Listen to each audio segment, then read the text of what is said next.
Bismillahirrahmanirrahim. Assalamualaikum warahmatullahi wabarakatuh. Alhamdulillah wa nusalli ala rasulillah. Bismillahirrahmanirrahim. Nabda'u alaina tawakkal. Rabbi israhli sadri wa yassir li amri wahlul 'uqdatam min lisani yafqahu qawli. Ya Allah, bahwasanya setiap manusia itu membutuhkan kebutuhannya. Saya butuh handphone, butuh rumah, butuh guru, butuh apa? Banyak kebutuhan kita. Sehingga kita senantiasa berusaha kemudian minta sesuatu itu direalisasikan oleh Allah Subhanahu wa taala. Maknanya kita butuh dengan Allah Subhanahu wa taala atas segala hal. Oleh karena itu Allah Subhanahu wa taala mengatakan, "Ud'uni astajib lakum." Mintalah kepadaku, pasti akan aku berikan. Tetapi kadang kita itu berdoa minta kepada Allah, kita tidak dikabulkan.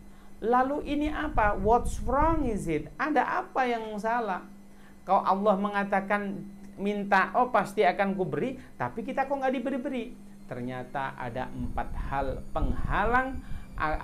penghalang doa kita diijabah oleh Allah Subhanahu wa taala.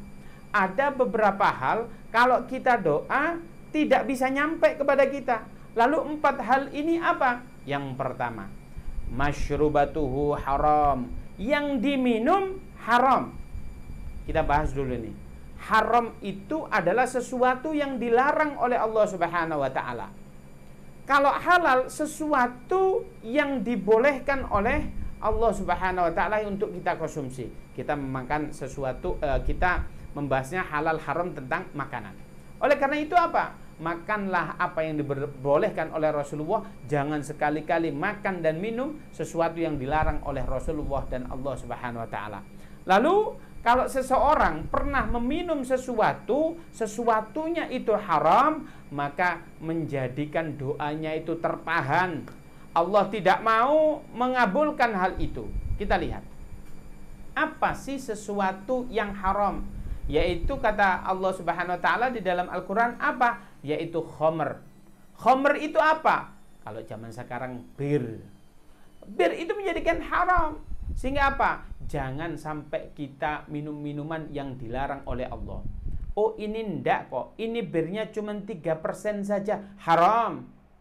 Ini birnya 100% haram. Lalu bagaimana dengan fenomena ada produk bir tetapi dia 0% alkohol? Ini kata ulama apa? Jangan.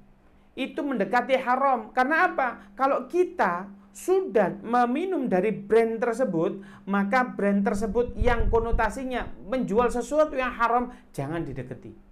Oleh karena itu apa? Jangan sampai kita nyoba-nyoba. Awalnya kita nyoba-nyoba, oh kita kuat kok minum, ternyata enak kok. Nanti kita minum yang betul-betul diharamkan oleh Allah. Oleh karena itu jangan sampai kita berdekatan dengan sesuatu yang menjadikan sesuatu itu sesuatu yang haram. Jangan.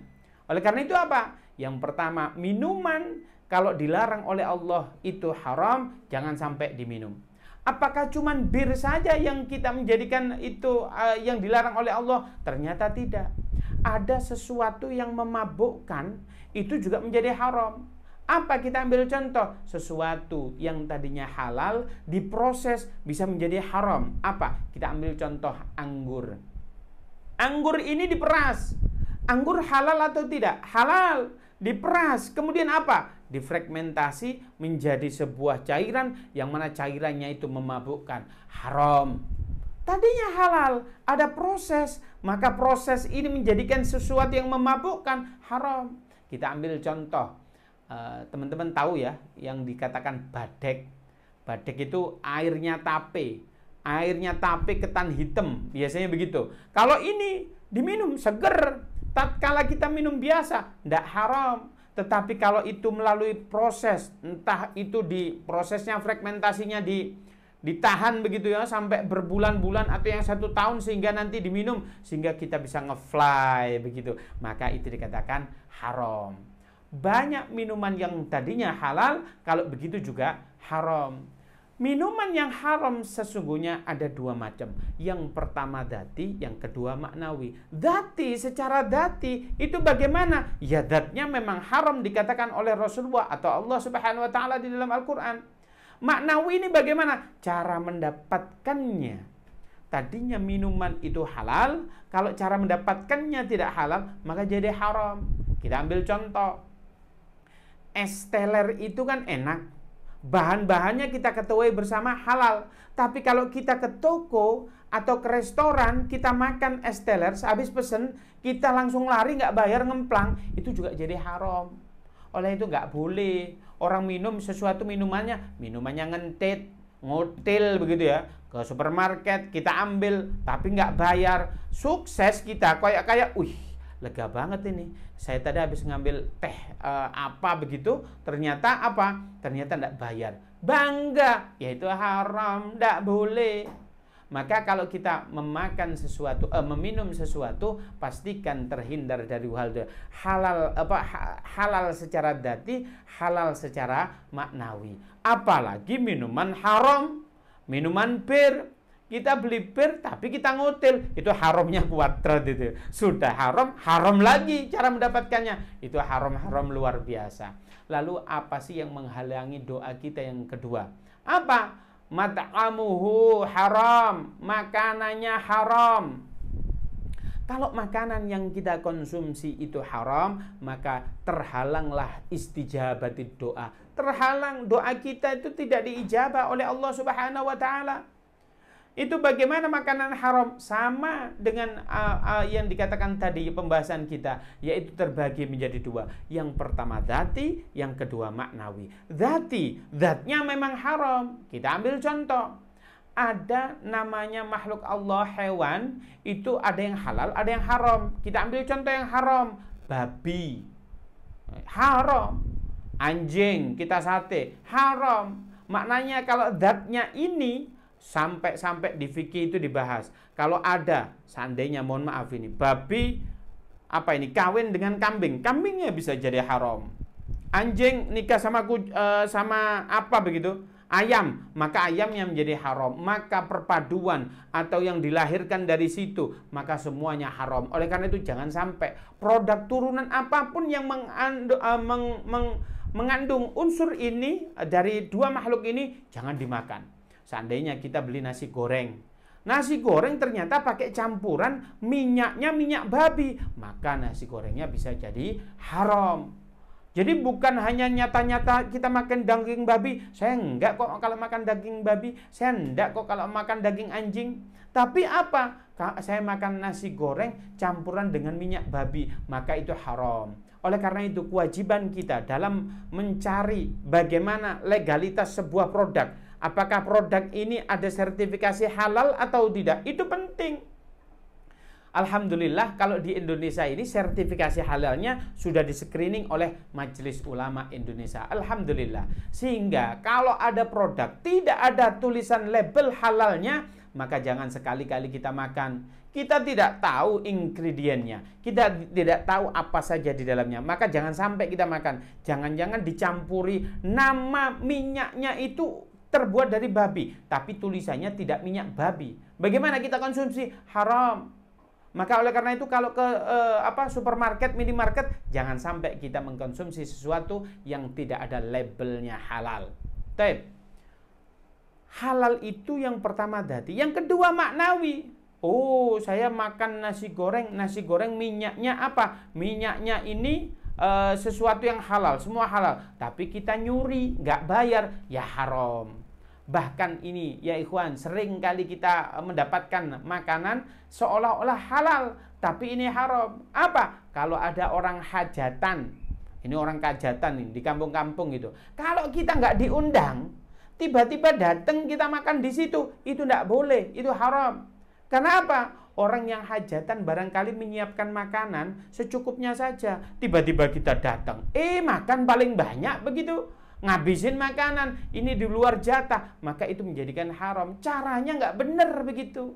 Kalau memang kita terpaksa, kita diundang, contoh saya diundang, ternyata saya bawa istri saya, bilang ke tuan rumahnya, "Akhi, bro, aku bawa istriku ya, ini nggak diundang tapi tak ajak, boleh ya ikut makan?" "Boleh," nggak apa-apa. Maknanya ada izinnya. Itulah, jangan-jangan kita itu terbiasa sesuatu yang kita anggap biasa tetapi itu haram, maka makanan pastikan yang masuk di mulut kita, yang menjadi daging di perut kita, itu sesuatu yang halal. Bahkan saya ingin cerita sedikit tentang seseorang yang cerdasnya luar biasa. Itu di Turki. Ada anak kecil. Ini pernah saya ceritakan di konten sebelumnya. Ada anak kecil itu cerdasnya minta ampun. Di sekolah disuruh berhitung bisa, disuruh menghafal bisa, disuruh ini bisa, disuruh tilawah bisa. Ini kok cerdas sekali ini anak. Kemudian gurunya ini bertanya-tanya. Sehingga memutuskan apa? Ingin bertanya langsung kepada kedua orang tuanya. Tanya kepada anak ini. Nah, di rumahmu ini di mana? Rumahku jauh, bukan di Istanbul, di pinggiran sana. Oh, ya sudah. Kasih alamatnya, kita mau silaturahmi ke bapak ibumu. Oh, silahkan. Kemudian dewan guru ini datang, pergi ke sana, ke pinggiran Istanbul. Kemudian apa? Beliau bertanya, apakah ini rumah si fulan ini? Ya, aku adalah orang tuanya. Oh ya, ada apa? Saya ini gurunya. Ada apa? Iya, ini anak kamu ini kok luar biasa sekali, kok canggih betul ini ya. Loh kenapa? Anakmu itu disuruh hitung-hitung bisa, suruh menghafal bisa, suruh begini bisa, suruh begini bisa. Ini kok cerdas sekali. Bagaimana kamu meri ayahnya? Bagaimana kamu mendidiknya? Saya mendidik anak saya seperti halnya orang ibu-ibu yang lain saja. Pasti ada yang beda. Apa yang beda? Oh ya, ada dua hal. Kalau pas saya hamil dulu, di perut saya besar, saya dengarkan itu Al-Quran. Bacaan tilawah, maka perut ini saya tempelkan sesuatu yang bisa mendengarkan konten-konten Islami, diantaranya tilawatul Quran. Nah, kalau di orang-orang Yahudi itu sudah pakai metode ini, tapi ditempelinnya pakai apa? Lagu-lagu klasik.